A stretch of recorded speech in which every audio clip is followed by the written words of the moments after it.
여러분 안녕하십니까? C채널 뉴스입니다. 지난 15일 대한예수교장로회 대신총회가 시작됐습니다.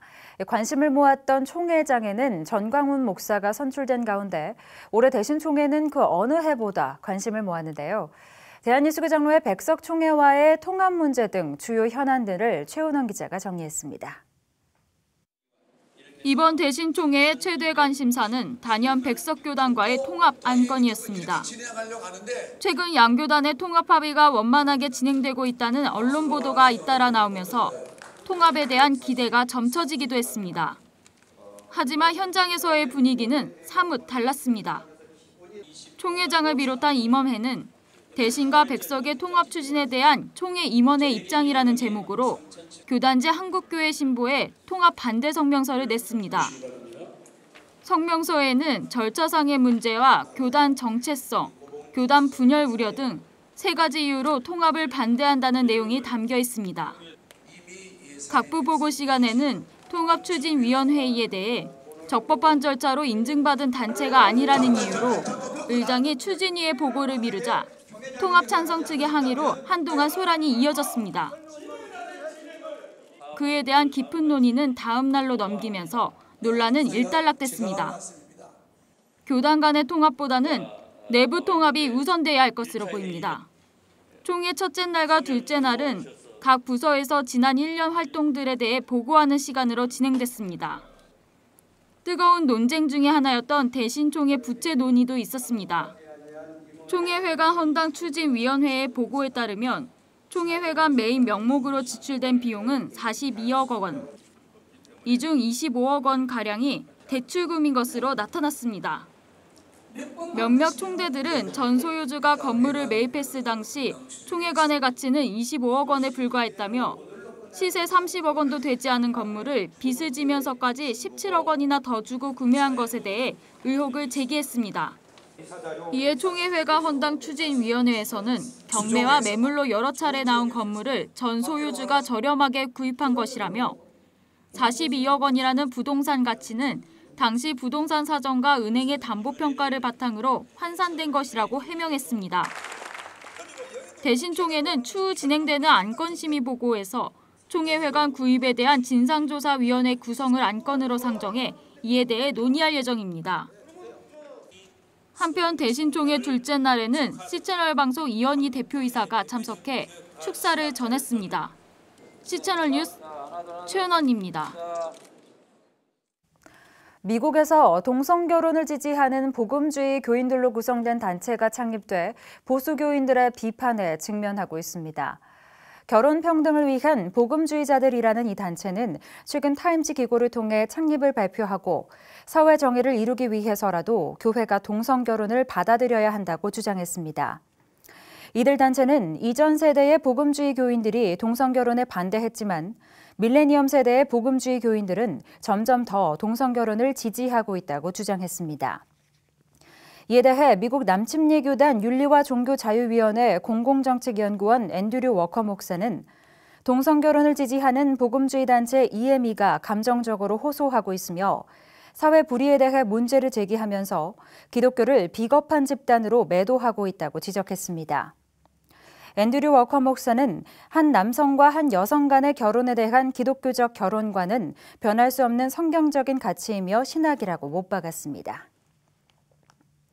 한국교회 대다수 교단이 이단으로 규정하고 있는 신천지가 종교 대통합 만국회의를 개최했습니다.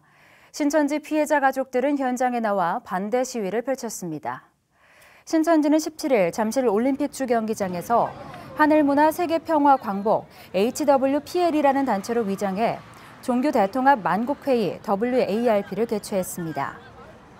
신천지 피해자 가족들은 이날 신천지의 이단성을 알려야 한다며 시위에 나섰지만 딸이 직접 나와 어머니를 가로막고 현수막을 가리는 등 신천지 측에 제지를 당했습니다. 한편 이만희가 대표로 있는 하늘문화 세계평화광복이 주최한 이번 행사에는 20만 명의 신도들이 참여했으며 17일부터 3일간 올림픽 주경기장과 63빌딩에서 진행될 예정으로 한국교회 교인들의 주의가 요구됩니다. 한국기독교총연합회가 이영훈 제20대 대표회장 취임식을 개최했습니다. 대표회장으로 공식 취임한 이영훈 목사는 한국교회의 영적 지도력 회복을 위해 노력하겠다고 밝혔습니다. 정희민 기자의 보도입니다. 한국기독교총연합회가 대표회장 이취임식을 갖고 이영훈 목사를 대표회장으로 공식 추대했습니다.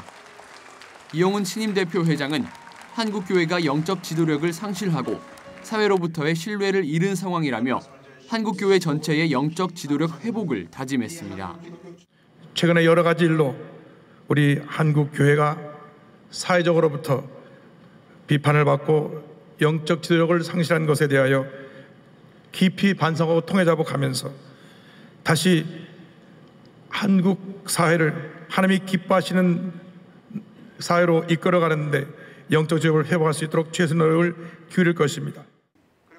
이 회장은 또 한국교회의 영성은 교회와 교단 간 갈등과 분열로 인한 것이라며 한국교회의 연합을 위해 노력할 뜻을 밝혔습니다. 그러면서 최근 한기총을 탈퇴한 교단들에 대해 조건 없이 복귀할 것을 촉구했습니다. 한국교회가 연합을 이루는 데 최선을 다하겠습니다. 한국교회가 분열되어 지도력을 상실하고 갈등과 대립으로 많은 비판을 받은 것을 회개합니다. 예수께서 원하시는 성령 안에서 하나된 모습을 회복할 수 있도록 모든 역량을 동원하겠습니다. 이 회장은 또 세월호 침몰 사고를 언급하며 이단 사이비로 인해 한국 사회와 교회가 피해를 입지 않도록 적극 대처하겠다고 밝혔습니다. 그러나 앞서 열린 기자회견과 회장 선거 당일 발표회 논란이 됐던 홍재철 전임 대표 회장의 뜻을 이어가겠다는 선언에 대해서는 언급하지 않았습니다.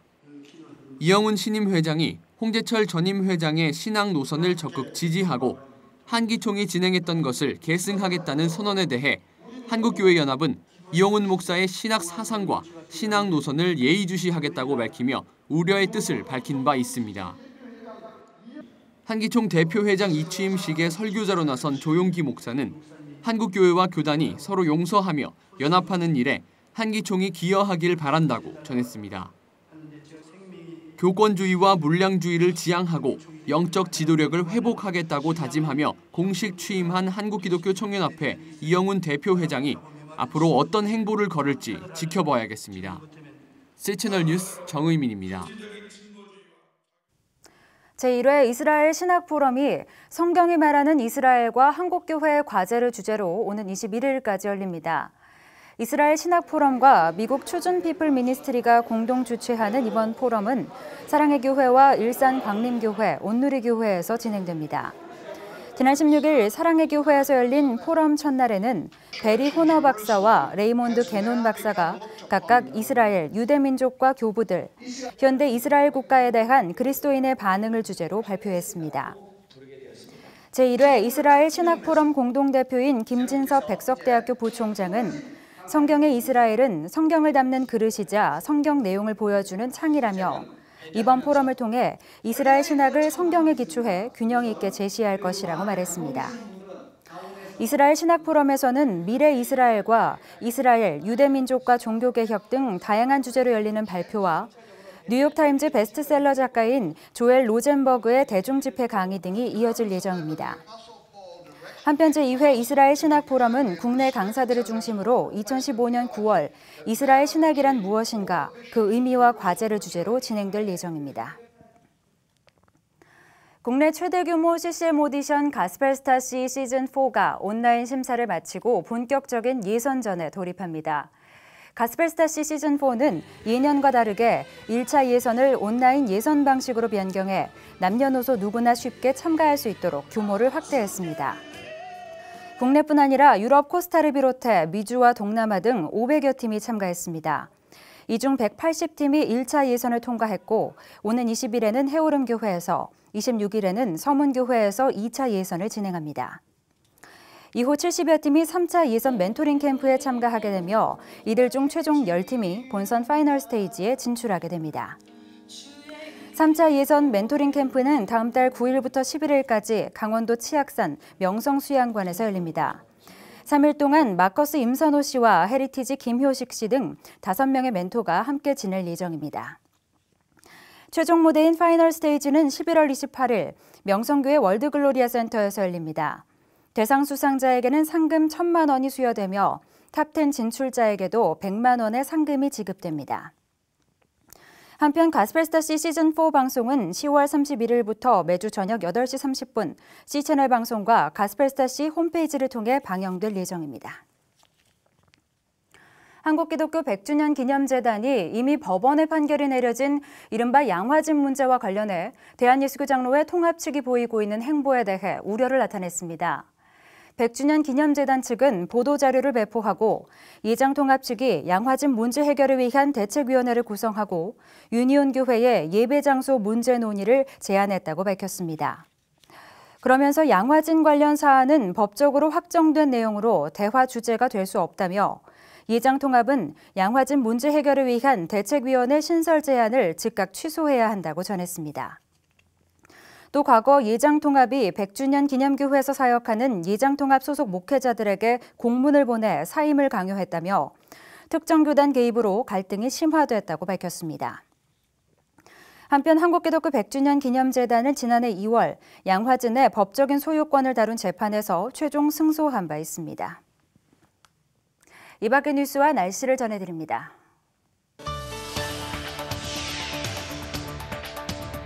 샬롬을 꿈꾸는 나비 행동이 오는 24일 과천 소망교회에서 제28회 샬롬 나비 포럼을 개최합니다. 생명사랑을 주제로 열리는 포럼은 유만성 목사가 주제 발제하고 안수경 원장과 최성규 목사가 각각 발제할 계획입니다. 또 27일에는 한국교회 성도로서 이 땅에 더불어 살아가는 자세를 주제로 시민 강좌가 열릴 예정입니다. 한국성경적 상담학회가 오는 27일 서울 강남구 한국상담선교연구원에서 제58차 콜로키움을 진행합니다. 이번 콜로키움에서는 지영옥 한영신학대학원 교수가 기독남성의 우울증 사례 연구를 주제로 논문을 발표할 예정입니다. 한국장로교 역사학회와 남대문교회가 오는 11월까지 매주 수요일 남대문교회에서 알렌 선교사 입국 130주년 기념 한국교회사 특강을 개최합니다. 특강에서는 개신교 전례와 복음 수용 과정, 일제강점기 기독교의 발전과 순환 등을 주제로 교수와 목회자들이 강의할 예정입니다. 명성제일교회가 탈북민을 위한 체육대회를 개최합니다. 오는 20일 경기도 용인 서천초등학교에서 열리는 탈북민 체육대회는 수원 지역을 비롯한 경기도 소재 탈북민들이 참여해 서로 간의 친목을 도모할 예정입니다. 날씨입니다. 동해안과 남해안, 제주에는 오전까지 비가 오다 차츰 그치겠습니다. 반면 중부지방은 맑은 하늘을 되찾겠는데요. 다만 기온이 평년 수준을 회복하면서 일교차가 다시 커질 전망이니까요. 건강관리에 유의하셔야겠습니다. 아침 기온은 서울 16도, 춘천 14도, 낮 최고 기온은 서울 27도, 부산 24도를 기록하겠습니다. 바다의 물결은 모든 바다에서 0.5에서 2.5m로 일겠습니다. 주간 날씨입니다. 당분간은 대체로 구름만 많겠고 주일에는 중부와 경북에 비가 내리겠습니다. 뉴스를 마칩니다. 시청해주신 여러분 고맙습니다.